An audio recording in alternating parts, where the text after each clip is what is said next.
ሰላም ለእናንተ ይሁን። ለምንስ ጥርጣሬ ወደ ህሊናችሁ መጣ? እጆቼን እግሮቼን ተመልከቱ፣ እኔው ራሴ እንደሆንኩም እዩ። ዳሱኝናም ታውቁኛላችሁ። እዩ፣ መንፈስ ሥጋና አጥንት ፈጽሞ የለውም። ከእናንተ ጋር በነበርኩ ጊዜ ስለኔ የነገርኳችሁ ይህ ነው። በሙሴ ሕግ በነቢያት ትንቢትና በመዝሙርም የተጻፈው ሁሉ እነሆ ተፈጸመ። የተጻፈውም ክርስቶስ መከራን ይቀበል ዘንድና ሞትን ድል አድርጎ እንደሚነሳ ነው።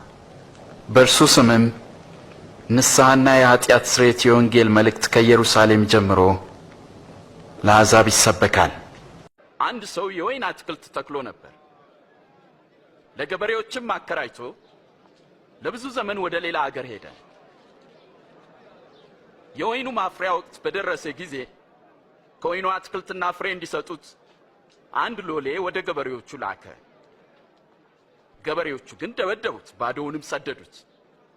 ስለዚህ ሌላ ሎሌ ላከ።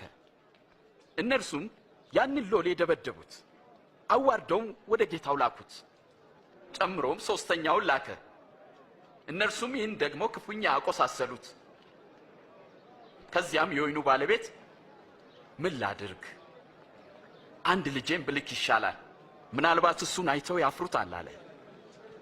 ገበሬዎቹ አይተውት ግን እርስ በርሳቸው ተማከሩ። ወራሹ እርሱ ነውና ርስቱ ለእኛ እንዲሆን እንግደለው አሉ። ጌታ ሆይ ሌላም ንገረን። ከወይኑ አትክልት አውጥተው ገደሉት። እንግዲህ የወይኑ አትክልት ጌታ ምን ያደርጋቸዋል? ገበሬዎቹን ያስወግዳል፣ የወይኑንም አትክልት ለሌሎች ይሰጣል። ለመሆኑ ይህ ቃል ምን ማለት ነው? ግንበኞች የናቁት ድንጋይ እርሱ ከሁሉም በለጠ፣ የማዕዘን ራስም ሆነ። በዚያም ድንጋይ ላይ የሚወድቅ ሁሉ ይቀጠቀጣል። ማንኛውንም የሚወድቅበትን ግን ይፈጨዋል፣ ያደቀዋል። የተወደድክ ቅዱስ አባት ሆይ፣ የፍጥረታት ሁሉ ጌታ፣ ይህን ወይን ባርከህ ስጠን።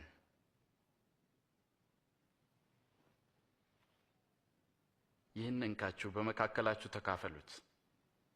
እላችኋለሁ የእግዚአብሔር መንግሥት እስክትመጣ ከዚህ የወይን ፍሬ አልጠጣም።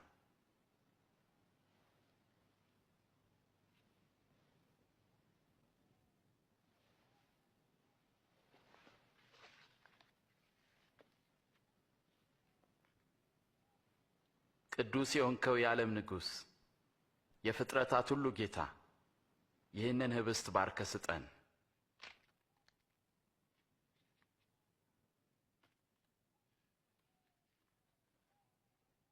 ይህ ስለ እናንተ የሚሰጠው ሥጋዬ ነው። ዘወትር ለመታሰቢያ ያድርጉት።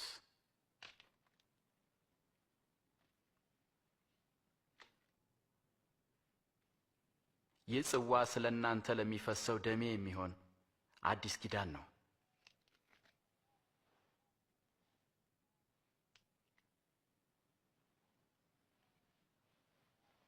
አሳልፋ የምትሰጠኝ እጅ አሁን በማዕድ ከኔ ጋር ናት።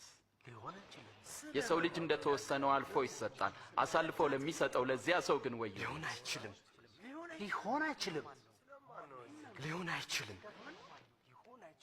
ከዳተኛውን ንገረን።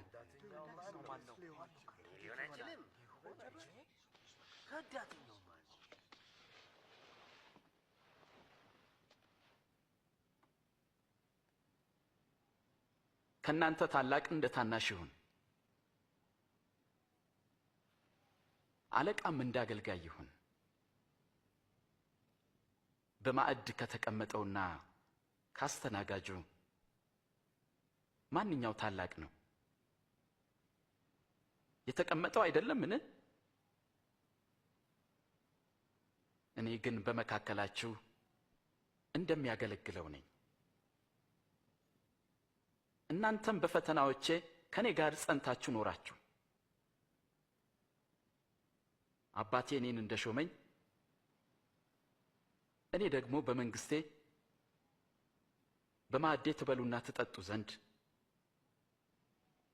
በ12ቱም እስራኤል ነገድ እንድትፈርዱ በዙፋኖች ትቀመጣላችሁ። ስለዚህ ከዳተኛ የለም ማለት ነው። ስምዖን ሆይ ሰይጣን ሁላችሁንም ሊፈትናችሁ ፈለገ፣ እንደ ስንዴ ሊያበጥራችሁና ሊፈትናችሁ አብዝቶ ለመነ።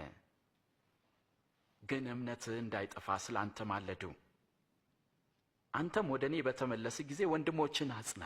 ጌታ ሆይ እኔ ካንተ ጋር ለመታሰርና ለመሞትም ዝግጁ ነኝ። አስተውል ጴጥሮስ፣ ዛሬ ዶሮ ከመጮሁ በፊት አላውቀውም ብለህ 3 ጊዜ ትክደኛለህ።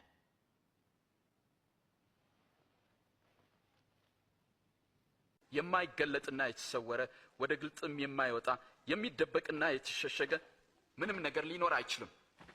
እንግዲህ እንዴት እንድትሰሙ ተጠበቁ፣ ምክንያቱም ላለ ሁሉ ይሰጠዋልና፣ ከሌለውም አለኝ የሚለው ያው ጥቂቱ ነገር እንኳን ይወሰድበታል።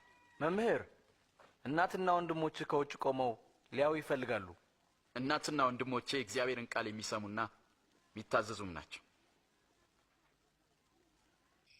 ነገር ግን ከሕግ አንዲት ነጥብ ከምትወድቅ ይልቅ ሰማይና ምድር ቢያልፍ ይቀላል እላችኋለሁና እናንተ የምታዩትን ብዙዎች ነቢያትና ነገሥታት ሊያዩ ወደዱ፣ አላዩ። የምትሰሙትን ሊሰሙ ወደው አልሰሙም። ምን እናድርግ? በሕግ የተጻፈው ምንድን ነው? እንዴትስ ታነበዋለህ? ጌታ አምላክህን በፍጹም ልብ፣ በፍጹም ነፍስ፣ በፍጹም ኃይል ሐሳብህም ውደድ፣ ባልንጀራንም እንደ ራስ አድርገህ ውደድ። ትክክል ነህ። ሕግም ፈጽም በሕይወትም ትኖራለህ። ጎረቤቴ ማን ነው? መቼም እነዚያ ወታደሮች አይሆኑም። ቄሳርስ ቢሆን ለነፍሳችሁ ስለምትበሉት ነገር አታስቡ፣ ለሰውነታችሁ ስለምትለብሱት ነገር አትጨነቁ። ነፍስ ከመብል ሰውነትም ደግሞ ከልብስ ይበልጣል። ቁራዎችን ተመልከቱ፣ አይዘሩም አያጭዱምም፣ ዕቃ ቤት ወይም ጎተራ የላቸውም፣ እግዚአብሔር ይመግባቸዋል። ታዲያ እናንተስ ከወፎች አትበልጡምን?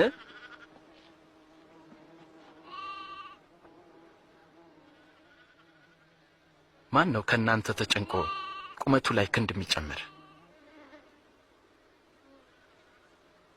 ትንሹን ነገር እንኳን ካልቻላችሁ ስለምን በሌላው ትጨነቃላችሁ? አበቦችን ልብ በሉ፣ እንዴት ነው የሚያድጉት? አይደክሙም፣ አይፈትሉምም።